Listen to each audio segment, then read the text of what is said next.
अस्सलामुअलैकुम। वालेकुम सलाम। आदा लिया वे आदा हो यहाँ बे तो कह रहा है खुश आई। हाँ दा बे सब कह रहा है अल्लाह का करम है। तू तो खुश आई?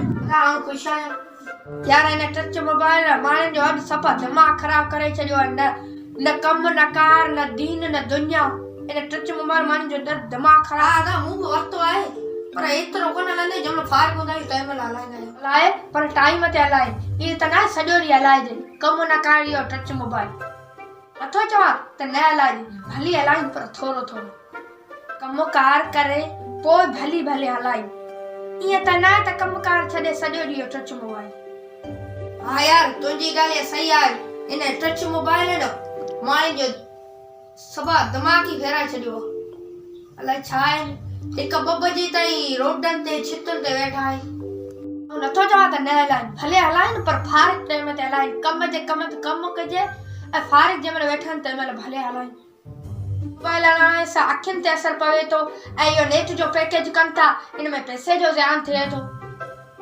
बाक़ी पबजी आई आहे सॼो ॾींहुं सॼी राति पिया कुॾनि न ओड़े जी न पाड़े जी न कम जी न धंधे जी सॼो ॾींहुं इहा पबजी पिया कुॾनि। हिक ॿ बजे राति जो हिक ॿ बजे ताईं पिया सॼी राति निंड ई हराम। सुबुह जो उथो था चवनि त मथे में सूर आहे अॼु तबियत सही कान्हे ऐं नागाऊं ॿी 2-3 बजे ताईं सुम्हंदा कोन त पोइ मथे में सूर न पवंदो पोइ छा थींदी। नंढा आहिनि त टच मोबाइल पिया हलाइनि जे थोरो वॾा था थियनि त पोइ अखी मां ॾिसनि कोन था हथोराणी पिया हलनि ऐं पोइ मरो ई छेला त ॾियारीअ पंहिंजे अखियुनि जो ध्यानु था करियो। पबजी हलाए छो आहे सॼो ॾींहुं कुॾंदव त पोइ आखिर अखी ते असरु पवंदो न। पैसा जॾहिं ख़तमु थी वेंदा आहिनि ज़ीलो जे लाइ त पोइ पाड़े जूं कुकड़ियूं चोराईंदा आहिनि उहे विकिणो हुन मां ज़ीलो कराए पैकेज करे पोइ पबजी पिया कुॾंदा आहिनि। मोबाइल पोइ ॾाढो मथो ई ख़राबु थी वियो आहे। हा दादा तुंहिंजी ॻाल्हि सची आहे। तो जेकी सभु चयो आहे न सभु सची आहे।